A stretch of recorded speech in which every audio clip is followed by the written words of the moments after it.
اعوذ باللہ من الشیطان الرجیم بسم اللہ الرحمن الرحیم۔ ناظرین و سامعین السلام علیکم، امید ہے آپ خیریت سے ہوں گے۔ ناظرین، ظہور امام مہدی علیہ السلام اور علامات ظہور کا مضمون ہمیشہ سے ہی مسلمانوں کی توجہ اور دلچسپی کا مرکز رہا ہے۔ اس سلسلے میں سینکڑوں بلکہ ہزاروں کی تعداد میں احادیث اور روایات موجود ہیں جو صاحب امر علیہ السلام کے ظہور کی نشانیوں کو بیان کرتی ہیں، لیکن اکثر ہمارے ذہنوں میں یہ سوال جنم لیتا ہے کہ کیا اللہ رب العزت نے بھی اپنی آخری حجت کے ظہور کی کوئی نشانیاں بیان فرمائی ہیں؟ ہماری آج کی یہ ویڈیو اسی موضوع پر ہے، تو آئیے چلتے ہیں اور دیکھتے ہیں کہ اللہ رب العزت نے ظہور امام مہدی علیہ السلام کے سلسلے میں کیا ارشاد فرمایا ہے۔ ناظرین محترم، حضرت ابن عباس علیہ السلام نے پیغمبر اسلام حضرت محمد بن عبداللہ صلی اللہ علیہ وآلہ وسلم کی پرنور زبان مبارک سے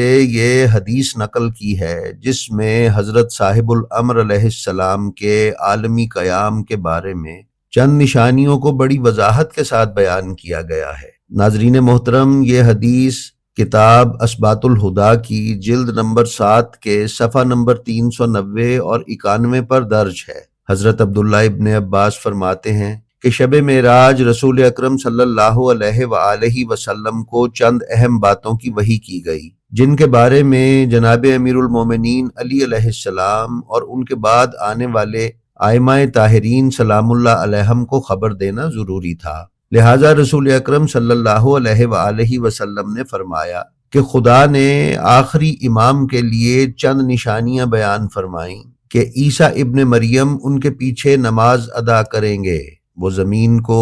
اس طرح عدل و انصاف سے بھر دے گا جس طرح وہ ظلم و جور سے پر ہو چکی ہوگی۔ میں اپنے بندوں کو امام عصر کے ذریعے ہلاکت سے نجات دلاؤں گا، گمراہوں کو اس کے ذریعے ہدایت دوں گا، نابینا اور بیماروں کو اس کے ذریعے شفا دوں گا۔ رسول اکرم فرماتے ہیں کہ میں نے عرض کی، خدا بندہ یہ کب ہوگا؟ ارشاد باری تعالیٰ ہوا کہ جب علم ختم ہو جائے گا اور اس کی جگہ جہالت و نادانی لے لے گی، قرآن کی قرأت میں اضافہ ہو جائے گا لیکن اس پر عمل کم ہوگا، قتل و ہلاکت میں اضافہ ہو جائے گا، حقیقی فقہا اور ہدایت کرنے والے کم ہو جائیں گے، فاسق اور خیانت کار علماء میں اضافہ ہو جائے گا، یعنی جو دین کو اپنی دانست کے مطابق بیان کریں گے۔ شعراء کی تعداد بڑھ جائے گی۔ آپ صلی اللہ علیہ وآلہ وسلم کی امت قبرستانوں میں مساجد تعمیر کرے گی، قرآن کو مزین کیا جائے گا، مساجد کو سجاوٹ و آرائش دی جائے گی، ظلم و فساد میں اضافہ ہو جائے گا،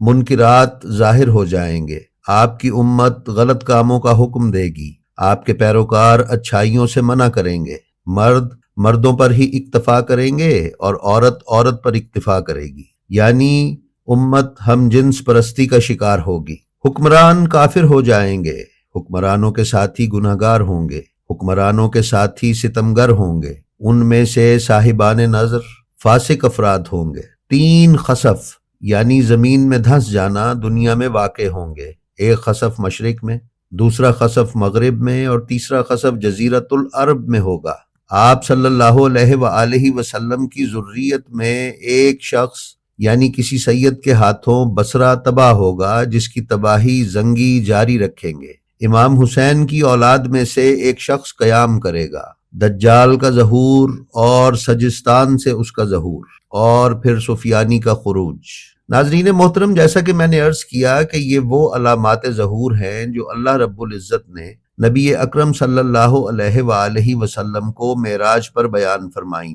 آئیے اب دیکھتے ہیں کہ کیا رسول اکرم صلی اللہ علیہ وآلہ وسلم نے بھی کوئی علامات ظہور بیان فرمائی ہیں۔ اس سلسلے میں کتاب نوائب الدہور صفحہ 291 پر رسول اکرم سے مروی ایک حدیث نقل کی گئی ہے جو کچھ یوں ہے۔ حذیفہ یمانی بیان کرتے ہیں کہ میں نے دیکھا کہ رسول اکرم صلی اللہ علیہ وآلہ وسلم کعبہ کے پردے کو تھام کر گریہ کر رہے ہیں۔ میں نے عرض کیا، یا رسول اللہ، یہ کیا سبب ہے؟ کیوں گریہ کر رہے ہیں؟ خدا آپ کی آنکھوں کو نہ رلائے۔ آپ نے فرمایا، اے حذیفہ، دنیا ختم ہو گئی ہے، یا پھر ایسا لگتا ہے جیسے تم اس دنیا میں ہی نہیں ہو۔ میں نے عرض کی، میرے ماں باپ آپ پر قربان، کیا کچھ ایسی نشانیاں ہیں جو اس بات پر دلالت کرتی ہوں کہ دنیا میں ایسے حالات پیدا ہو جائیں گے؟ فرمایا ہاں اے حذیفہ، جو کچھ میں بیان کر رہا ہوں اپنے دل میں محفوظ کر لو اور اپنی آنکھوں سے دیکھ لو اور انگلیوں پر شمار کر لو۔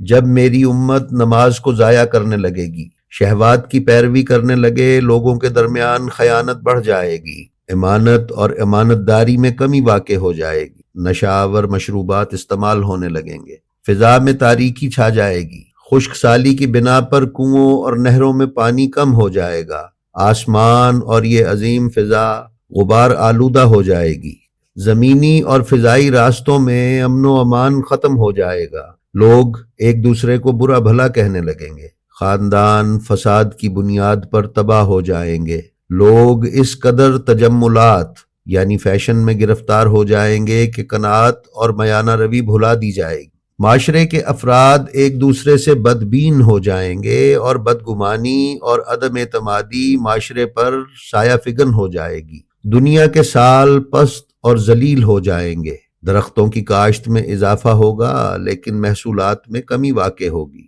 مہنگائی بڑھ جائے گی، ہوائیں یعنی طوفان زیادہ آئیں گے، لوگوں کے باطن سے پردہ اٹھ جائے گا، لواط یعنی ہوموسیکشولیٹی جیسا فعل عام ہو جائے گا، برائی کو پسندیدگی کی نگاہ سے دیکھا جائے گا، کاروبار سختی و تنگی کا شکار ہو جائے گا اور ضرورت کی اشیاء کم ہو جائیں گی، انسان اپنی خواہشات کے مطابق انتہائی گستاخی اور خودسری سے اپنے من پسند کاموں کو انجام دے گا، والدین کو برا بھلا کہنا مصروفیت اور مذاق بن جائے گا اور خدا کا ذرا سا خوف پیدا نہ ہوگا، زنا اور عصمت دری کے واقعات لوگوں میں عام ہو جائیں گے، زندگی اور اس کے معمولات سے راضی و خوشنود رہنا انسان میں کم ہو جائے گا، کم عقل اور نادان افراد حکومت کی باغ ڈور اپنے ہاتھ میں لے لیں گے، تمام تر طبقات میں انواع و اقسام کی خیانت بڑھ جائے گی، امانت کو کم اہم اور اسے نظر انداز کیا جائے گا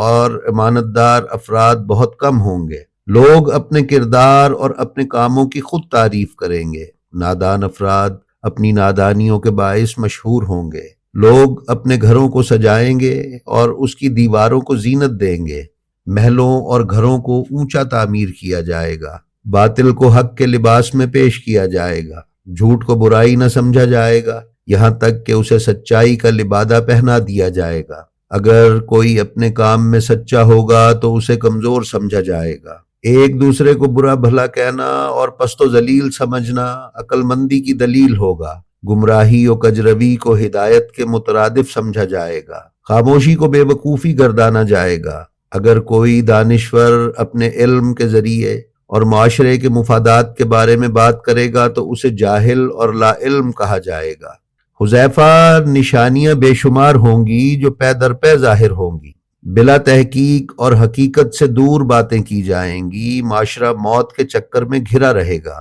لوگ بصیرت کے اعتبار سے اندھے ہو جائیں گے اور حقائق سے چشم پوشی اختیار کریں گے، ناپسندیدہ اعمال کو اچھے اعمال پر فوقیت حاصل ہوگی، ایک دوسرے کی محبت اور صلہ رحمی لوگوں کے دلوں سے اٹھ جائے گی، تجارت و کاروبار میں اضافہ ہوگا اور لوگ باطل اور فضول کاموں کو اچھا سمجھیں گے، زیادہ شہوت کی بنا پر ایک دوسرے پر اپنی جان نچھاور کریں گے، بڑے کاموں کو انتہائی آسان سمجھا جائے گا، حرام گوشت اور جانوروں کی کھال کے بنے لباس کو پہننا عار نہیں سمجھا جائے گا، خوبصورت نرم اور باریک کپڑے پہنے جائیں گے، دنیا سے اتنی رغبت ہوگی کہ آخرت پر دنیا کو برتری دی جائے گی، رحم لوگوں کے دلوں سے ختم ہو جائے گا، فساد عام ہو جائے گا، قرآن کو کھیل بنا لیا جائے گا، بیت المال ذاتی مقاصد کے لیے استعمال کیا جائے گا، اموال سے شرعی حقوق ادا نہیں کیے جائیں گے اور انہیں اپنی ملکیت ہی مانا جائے گا، نشہ آور چیزوں کا نام بدل بدل کر اسے حلال ظاہر کر کے پیش کیا جائے گا،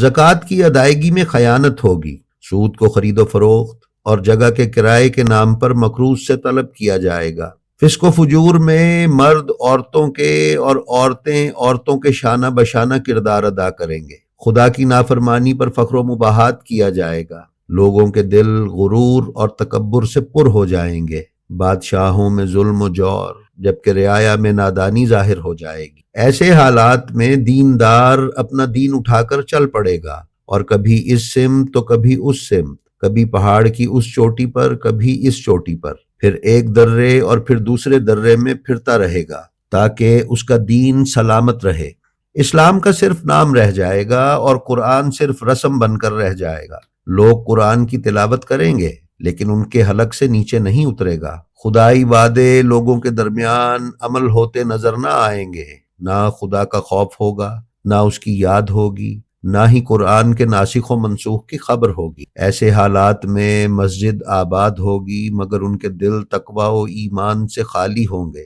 اس دور کے علماء اور دانشور روئے زمین کے بدترین افراد ہوں گے اور تمام فتنہ و فساد کی ابتدا کا مرکز وہی ہوں گے۔ ان کی بازگشت بھی انہی کی جانب ہوگی۔ نیک اور اچھے افراد اور خیر کے مراکز ختم ہو جائیں گے لیکن صاحبان فساد و شر باقی رہیں گے۔ لوگ اپنے کاموں کی انجام دہی میں خدائے دانا سے لا تعلق ہوں گے اور اپنے اعمال کو بلا تحقیق انجام دیں گے۔ لوگوں کی محبوب ترین چیز صرف اور صرف درہم و دینار ہوں گے۔ جس قدر ان کی دولت زیادہ ہوگی تب بھی یہی کہتے نظر آئیں گے کہ ہم غریب ہیں۔ ناظرین محترم، ان نشانیوں کو ایک آئینہ بنا کر موجودہ دنیا کے سامنے رکھیں۔ یہ سب آپ کو اس آئینے میں اور لوگوں کے چہرے میں نظر آئے گا۔ ان فرمودات کی روشنی میں ہم اندازہ لگا سکتے ہیں کہ جن حالات کا ذکر رسول اکرم صلی اللہ علیہ وآلہ وسلم نے کیا ہے، ہم انہی حالات میں رہ رہے ہیں۔ خداوند عالم ہمیں نیک اعمال کرنے کی توفیق عطا فرمائے اور لوگوں کے لیے آسانیاں تقسیم کرنے کی استطاعت عطا کرے اور امام مہدی علیہ السلام کے ظہور میں تعجیل فرمائے۔ اپنا اور اپنے متعلقین کا خیال رکھیے اور ہماری ویڈیوز کے لنک اپنے حلقہ احباب میں ضرور شیئر کرتے رہیے۔ خدا آپ کا حامی و ناصر ہو۔ السلام علیکم۔